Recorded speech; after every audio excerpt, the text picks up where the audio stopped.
messieurs, bonsoir. Bienvenue dans cette édition spéciale du 20h. Suite des péripéties de nos jeunes Drômois à la découverte de Paris, la journée d'aujourd'hui étant consacrée à deux grands musées. On commence par le musée d'Orsay ce matin et l'on rejoint nos correspondants sur place, Hortense et Macéo.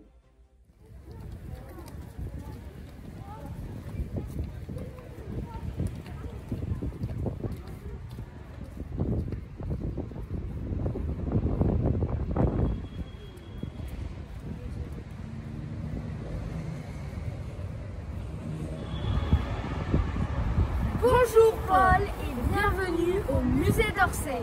Il y a tous les détails. C'est trop beau. Oh.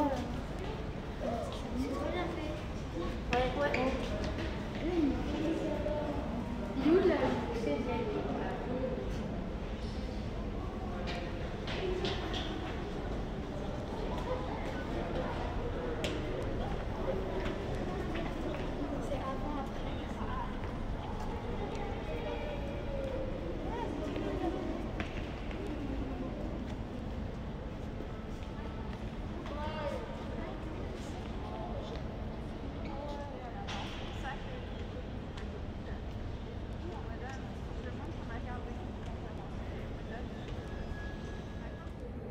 Nous sommes ici dans une ancienne gare. Nous pouvons voir l'horloge et cette ancienne gare est transformée en musée et des tableaux qui sont peints du 19e siècle.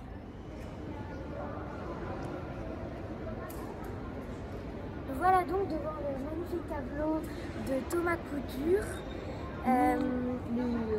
1815 est mort en 1879 du nom de Romain de la Décadence.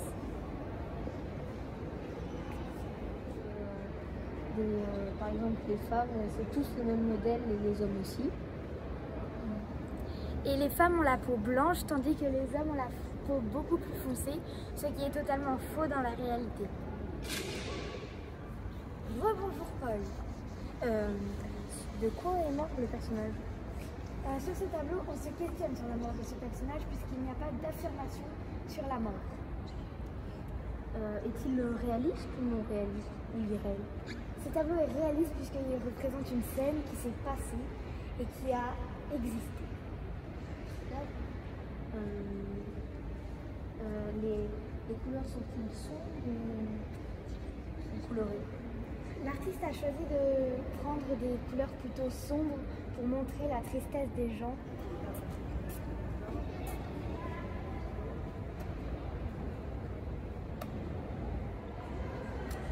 Ici, nous avons une œuvre qui représente une histoire. C'est l'histoire d'un homme qui va vendre sa ville à des personnes un peu malfaisantes.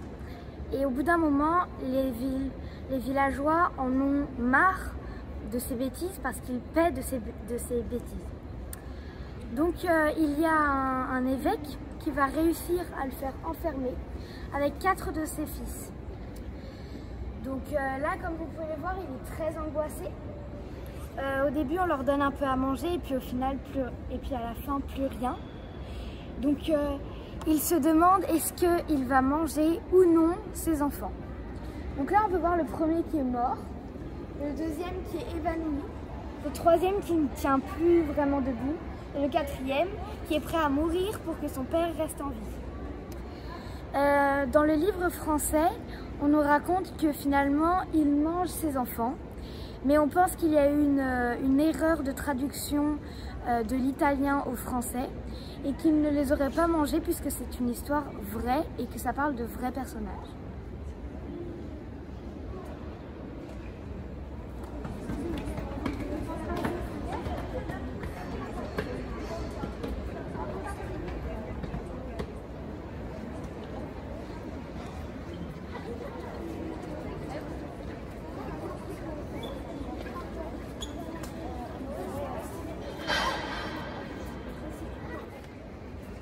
Vous pouvez voir juste ici le portrait de Victor Hugo.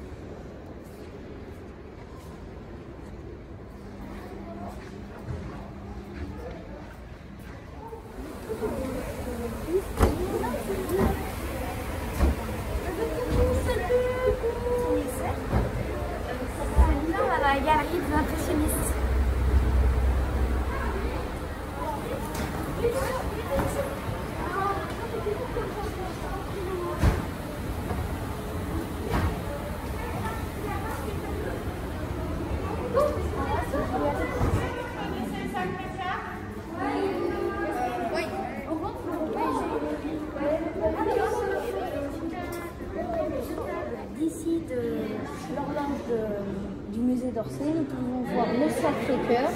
l'opéra.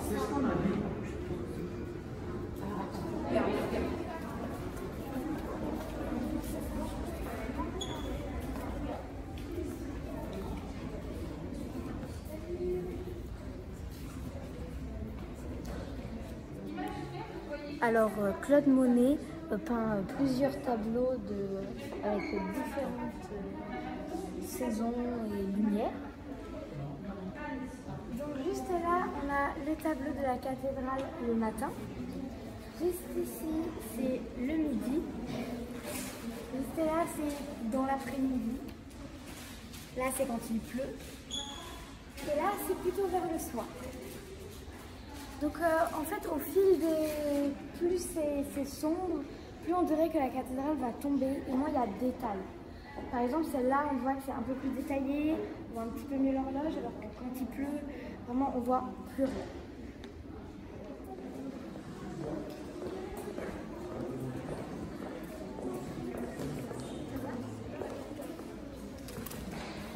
Voici un tableau de Georges Seurat.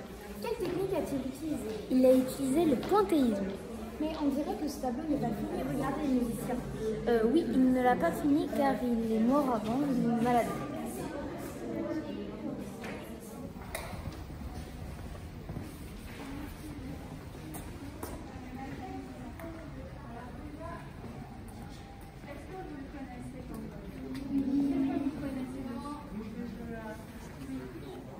Je vais vous présenter un tableau de Vincent van Gogh. Vincent van Gogh était une personne qui est née en Hollande, qui voulait être prêtre.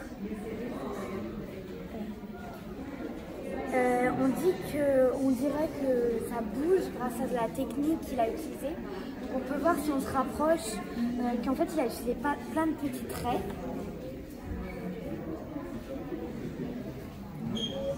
Il a fait 40 autoportraits et 70 tableaux en 2 mois.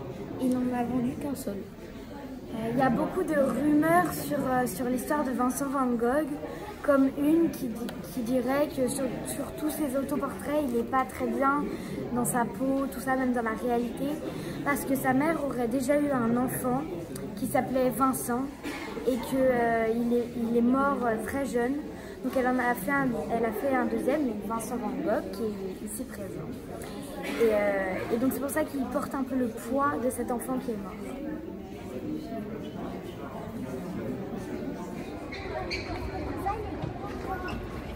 Oh bah ça, il n'a pas de peine. C'est 1m60, 61.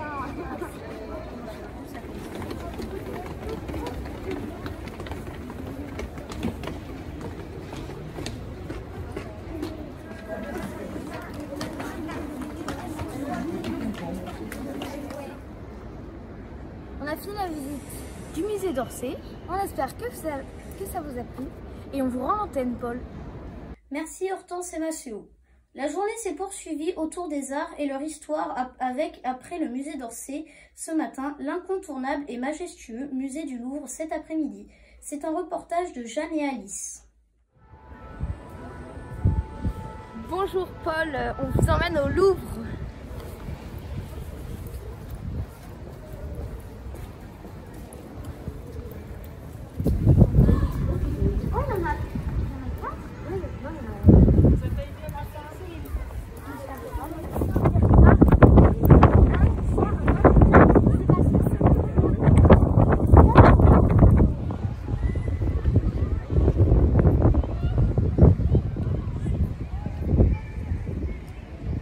Nous approchons de l'entrée du musée.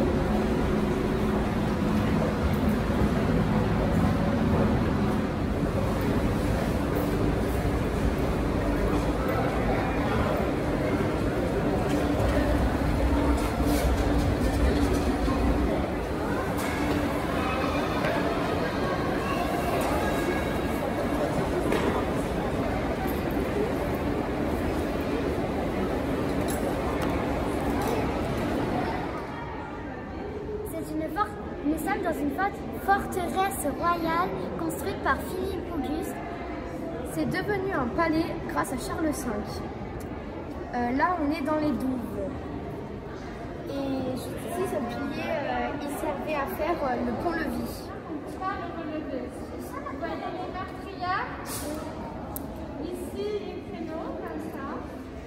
jusqu'à maintenant, on vous a raconté l'histoire du Louvre. Maintenant, on vous emmène voir les chefs-d'œuvre. Suivez-nous.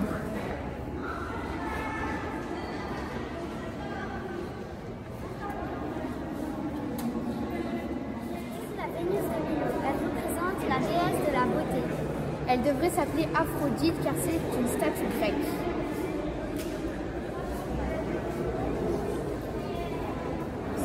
Suivez-nous, nous continuons la visite.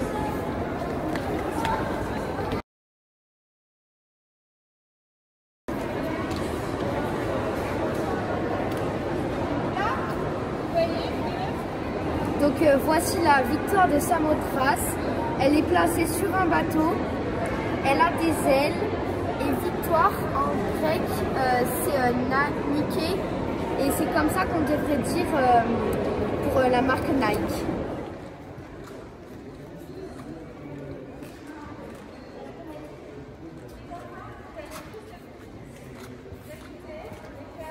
Cette galerie, elle a été refaite à l'époque de Louis XIV. C'est un peu un laboratoire avant Versailles. Il faut imaginer qu'elle a été débutée sous Louis XIV et elle a été terminée au XIXe siècle. Dans la galerie d'Apollon, le dieu du soleil.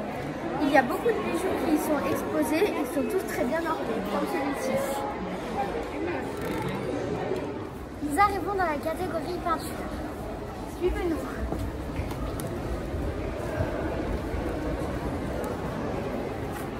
On est dans la salle de la Joconde, il y a énormément de monde. Voici la magnifique, immense, grandiose, géante, magnifique, la Joconde.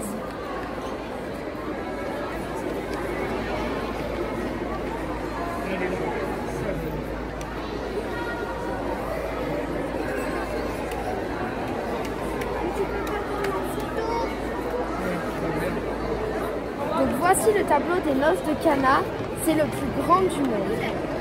Il représente le premier miracle du Christ. La mariée, elle est en blanc sur la gauche. Il est divisé en deux parties car sinon il ne rentrait pas dans le musée.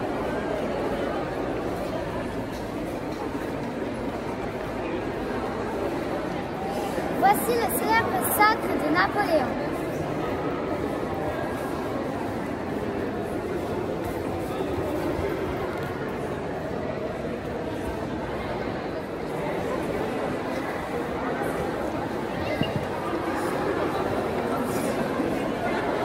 Donc voici le tableau de la Méduse. La personne qui est debout agite un drap blanc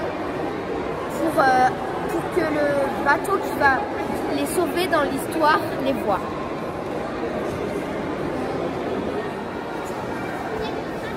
Ce tableau est créé par Delacroix durant l'épisode des Trois Glorieuses.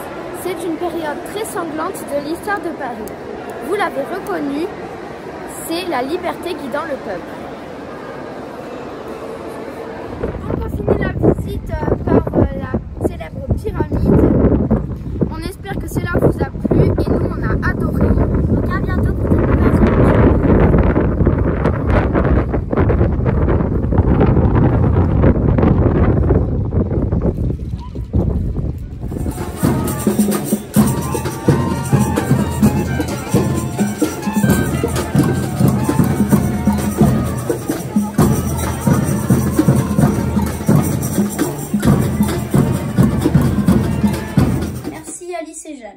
Voilà pour cette troisième journée à Paris sous le signe des arts. La suite dans notre édition de demain. Mais avant de nous quitter, comme tous les soirs, allons voir la météo de demain avec Hortense.